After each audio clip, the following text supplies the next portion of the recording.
Mình là Nguyên đây và chào mừng các bạn đã đến với kênh YouTube của mình. Thì như các bạn thấy ở phần intro đó chính là tổng hợp những cái câu hỏi, thắc mắc và phản ứng của bạn bè, người thân, gia đình, người quen, người lạ của mình khi mà mình nói là mình sẽ đi du học Malaysia. Đó là lý do tại sao mà mình làm video clip này, để giải đáp những cái thắc mắc như vậy. Thì có 5 lý do mà mình chọn Malaysia là đất nước mà mình muốn đến để đi du học nhất. Cùng xem tiếp 5 lý do đó là gì nha.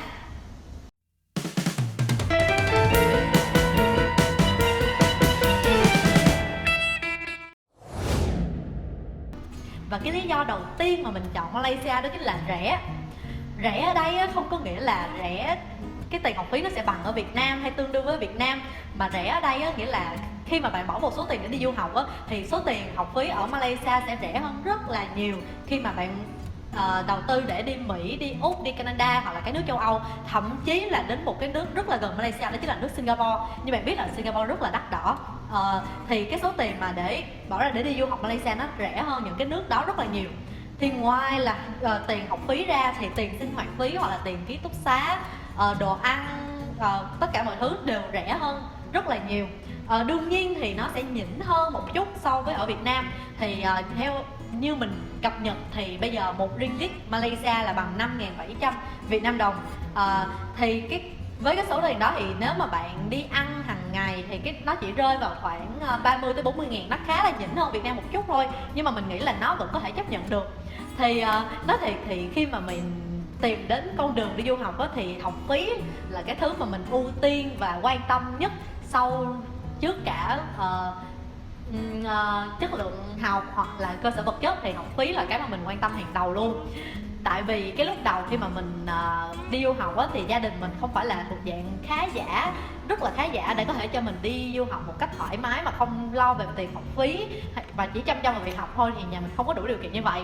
Đó là lý do khi mà mình tìm một cái đất nước để đi du học mình cũng đã tìm kiếm rất là nhiều nước. Như mình đã đề cập Mỹ, Úc, Canada, thì cái số tiền nó quá là lớn với khả năng của mình và gia đình mình. Nên là khi mà mình tìm được đến trường đại học Sunway ở Malaysia, mình rất là vui. Tại vì cái học phí của nó không có quá lớn như là mình tưởng tượng để có thể đi du học được. Thì bật mí là cái tiền học phí của mình trong 3 năm đại học sẽ rơi vào tầm 300 mấy tới 400 triệu. Thì trong 3 năm 400 triệu mình nghĩ với cái số tiền đó chỉ có thể trả được 1 năm ở những cái trường đại học khác thôi.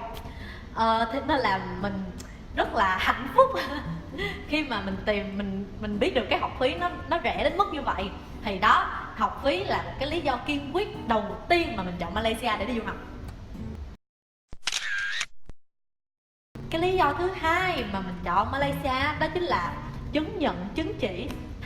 Thì khi mà mình đến trung tâm du học thì các anh chị cũng tư vấn cho mình, đó là sau khi mà mình học 3 năm ở trường đại học Sunway mình sẽ có một cái bằng. Thì cái bằng đó là bằng của đại học Sunway và được chứng nhận ở trường Lancaster ở Anh. Thì mình nghĩ là với một cái học phí rẻ như vậy thì mình có thể đi học cái học phí đó ở Malaysia và cái học phí đó để đi qua Anh, và thậm chí là học trường Lancaster ở Anh là nó rất là khác biệt nhau. Nhưng mà rốt cuộc thì cái bằng chứng nhận nó cũng khá là tương đương với nhau về mặt chất lượng và giá trị. Thì đương nhiên là ở Anh thì nó sẽ có thì nó sẽ nghe thì nó có vẻ giá trị hơn, đúng không? Nhưng mà cái số tiền mình bỏ ra tiền nào của nấy mà. Nhưng mà mình vẫn được chứng nhận ở Anh, và mình cũng biết được là các chương trình học của mình cũng tương đương với chương trình học của trường Lancaster. Thậm chí là các bài kiểm tra, các bài viết, các assignment, đồ án của mình đều sẽ được gửi đến Anh để họ chấm điểm và coi như là xác nhận lại nữa. Thì mình cảm giác là với cái số tiền đó thì nó rẻ hơn, và mình nhận được một cái chứng chỉ quá là chất lượng, quá là giá trị của một cái trường top của thế giới như vậy thì quá là tốt, đúng không? Cái lý do thứ ba mà mình chọn Malaysia đó chính là cơ sở vật chất. Thật ra cơ sở vật chất là cái yếu tố đầu tiên để thúc đẩy mình đi đến con đường du học Malaysia. Tại sao mình nói vậy, đúng không? Thì mình còn nhớ là lúc đó là mình đang lượn lờ Facebook thì mình thấy một cái clip. Thì cái clip đó là clip trường đại học Sunway giới thiệu về cơ sở vật chất, rồi các trong trường như thế nào, sân trường như thế nào. Lúc đó là mình coi cái clip xong rồi mình mê ơi là mê luôn. Là nó thúc đẩy mình để mình đi đến cái buổi mà giới thiệu du học Malaysia ở quận Nhất, thành phố Hồ Chí Minh á. Thì kiểu lúc đó mình mê lắm. Lúc đó mình học ở Việt Nam thì đương nhiên là sẽ không có cơ hội để trải nghiệm những cái cơ sở vật chất hiện đại như vậy. Tuy là khi mà mình ra Khi mình tới đây rồi thì trường của mình có một cơ sở mới, và cơ sở mới đó rất là, thật sự là khá là đẹp. Nhưng mà xui thôi, mình tạm gác qua chuyện đó một bên. Thì lúc đó kiểu là mình nhìn cơ sở vật chất mình mê ơi là mê, thế là mình đi đến cái buổi tư vấn đó. Thì nói thật thì trước khi mà mình đến cái buổi đó, mình kiểu đi cho vui thôi, cho tham khảo thôi. Mình rất là thích đi du học và mình cũng nghiên cứu rất là nhiều, và mình nghĩ là gia đình mình không có đủ điều kiện để có thể đi du học được. Tại vì như các bạn biết là để đi du học cần có một cái số tiền rất là lớn. Nên là mình tới đó với một tâm thế là cho biết là du học Malaysia như thế nào, chứ mình cũng không nghĩ là mình có cơ hội để có thể đi du học được nữa. Thì khi mà tới đó, các anh chị tư vấn cho mình về trường như thế nào, rồi các đưa mình thông tin, cũng như là mình cũng hỏi thêm về ngành truyền thông mà mình muốn theo học á. Lúc đó là mình như là được bừng sáng. Thật sự là như vậy. Rồi cái cơ sở vật, mình quay lại cái chuyện cơ sở vật chất ha, thì mình còn nhớ một cái chuyện đó là khi mà mình coi cái clip rồi mình đi cái buổi du học đó rồi mình về á, mình nói với mẹ mình là mẹ ơi thấy cái, ý là ở đây học phí rẻ nè, ở Malaysia học phí rẻ lắm, rồi mày thấy cái thư viện này không, thư viện đúng đẹp luôn, bự ơi là bự, mà ở đây á mấy anh chị đã nói là học sinh tới đây rất là chăm chỉ học hành, im lặng, nên là con mà đi vô trong đó thì kiểu nó có một cái môi trường học của mình sẽ chăm chỉ học hơn. Khi mình chăm chỉ học hơn thì mình học giỏi hơn, rồi học giỏi hơn thì mình có học bổng, mà có học bổng rồi á thì sẽ giảm được cái tiền học phí xuống. Thì tại vì á mình 3 năm đại học, trước 3 năm đại học của mình thì mình sẽ có 1 năm dự bị đại học, thì trong cái năm dự bị đại học đó thì mình có thể lấy cái kết quả đó để mình apply cho học bổng cho cái năm đại học của mình. Thì mình thuyết phục mẹ mình như vậy. Thì đó là cái tip mà dành cho những bạn mà đang muốn năn nỉ, thuyết phục phụ huynh để cho mình đi du học ha. Cứ lôi chuyện học ra hứa nhưng mà hứa thì cũng phải ráng làm nha, chứ không phải hứa là cho qua nha. Tại vì như mình nói là cái việc mà lấy được học bổng nó khá là quan trọng đối với những bạn mà thật sự là cũng như mình là không có khá giả, dư giả và kiểu hơi phụ thuộc vào cái tiền học bổng á, để giúp cho cái tiền học phí của mình được giảm xuống, rồi để mình nhẹ nhàng hơn, cũng như là giúp gia đình của mình phần nào giảm đi cái áp lực về việc tài chính á.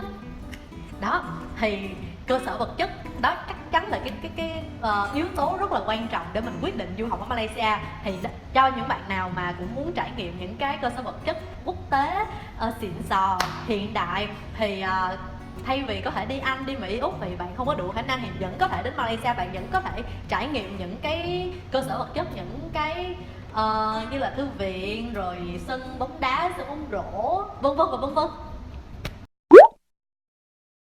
Lý do thứ tư mà mình chọn du học ở Malaysia đó chính là môi trường nói tiếng Anh.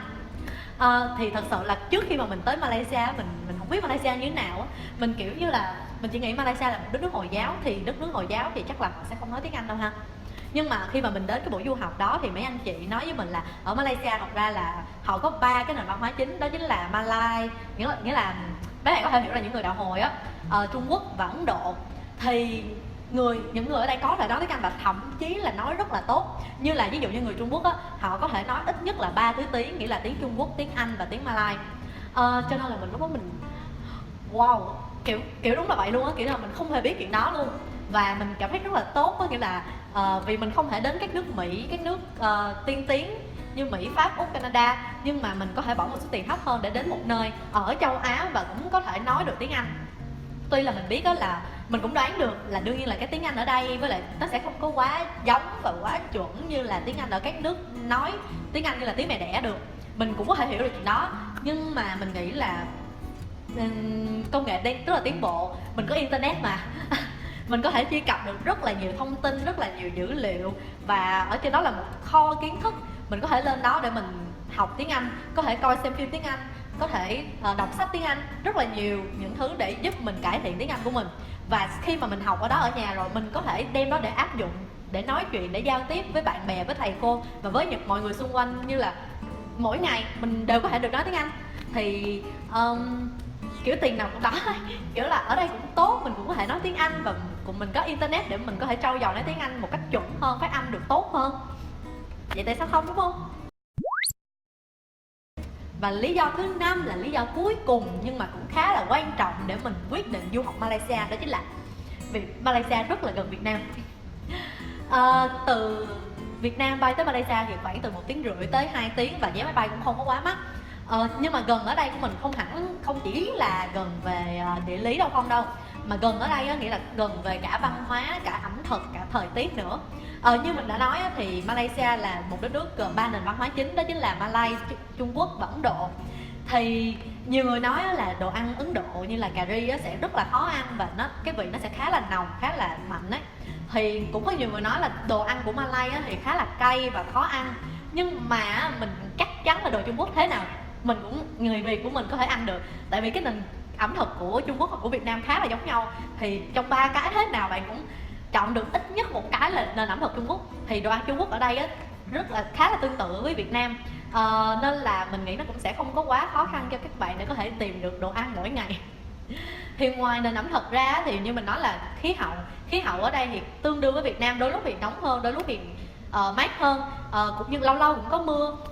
Nên là mình nghĩ là nó sẽ không có quá khắc nghiệt về mặt thời tiết dành cho các bạn khi mà đến từ Việt Nam như là Sài Gòn. Mình đến từ Sài Gòn.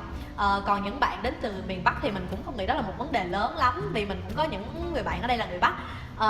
Thời tiết đối với mấy bạn đó cũng không có quá là một cái gì đó trở ngại lớn. Ngoài ra như mình nói thì Malaysia cũng là một đất nước nằm trong khu vực châu Á. Thì đương nhiên là cái nền văn hóa của họ cũng khá tương tự với Việt Nam, thay vì là khi mà đến một đất nước châu Âu cái nền văn hóa của họ rất là khác thì bạn sẽ dễ bị sốc văn hóa hơn. Thì ở Malaysia thì bạn sẽ không có gặp chuyện đó, và đó cũng không phải là một cái trở ngại quá lớn. Còn về việc mà gần về mặt địa lý thì như mình nói là chỉ có bay 2 tiếng thôi. Malaysia thì có rất là nhiều ngày lễ, tại vì có nhiều nền văn hóa cho nên là mỗi nền văn hóa thì có những ngày lễ khác nhau. Và kiểu một năm được nghỉ rất là nhiều á. Thì khi mà được nghỉ Tết, nghỉ lễ thì mình có thể bay về Việt Nam, kiểu lâu lâu nhớ nhà, nhớ cơm tấm, nhớ phở, vân vân. Thì mình có thể về Việt Nam thăm gia đình một cách khá là đơn giản, dễ dàng nếu như bạn thật sự muốn về Việt Nam. Và đó là lý do cuối cùng, và lý do đó mình nghĩ là khá là quan trọng á. Và đó là 5 lý do mà mình chọn Malaysia là một đất nước để mình đi du học và bỏ ra đầu tư 4 năm của mình để du học ngành truyền thông ở đây. Thì mình mong là video clip này đã trả lời được hầu hết những câu hỏi mà mình luôn luôn được đặt trong 3 năm qua. Ngoài ra thì cái mà mình mong muốn hơn đó chính là video clip này sẽ hữu ích cho những bạn mà đang tìm hiểu hoặc là đang muốn đi du học ở Malaysia. Mấy bạn sẽ có thêm nhiều thông tin và nhiều động lực và nhiều lý do để có thể thuyết phục ba mẹ, phụ huynh của mình để có thể đi du học ở đây. Và sắp tới mình cũng sẽ chia sẻ nhiều hơn những video clip để nói về các cuộc sống của mình ở đây, trải nghiệm của mình ở đây. Mình chắc chắn sẽ dẫn các bạn đi thăm trường của mình, trường Đại học Sunway. Mình sẽ để link ở phần mô tả bên dưới về link của trường mình. Mong là mấy bạn sẽ yêu thích video clip này. Nhấn like và subscribe kênh YouTube của mình, nhớ bấm cái chuông để khi mà mình ra video clip mới thì mấy bạn có thể cập nhật ha. Và đây đâu đó chính là Instagram của mình, mong mấy bạn ủng hộ mình và follow mình nha. Bây giờ thì tạm biệt. Khoan, trước khi tạm biệt thì mình cũng muốn giới thiệu cho mấy bạn chỗ mà mình đang đứng ở đây. Đây là cái phòng mà mình rất là thích của trường của mình, đặc biệt là cái phòng này đa số sẽ dành cho ngành của mình là ngành truyền thông. Đó là phòng kiểu shooting, phòng quay phim chụp hình á. Thì mình cho mấy bạn xem một vòng trước ha. Nó có hai cái mảng này mảng xanh rồi mấy bạn hay thấy mà người ta quay phim ấy. Còn bên này là cái mảng trắng. Đó. Mình rất là thích cái phòng này. Và mình mong là mấy bạn cũng thích cái phòng này và thích video clip của mình. Mình không biết mình đang nói gì, nhưng mà nên kết thúc rồi. Bye bye và hẹn gặp lại các bạn nha.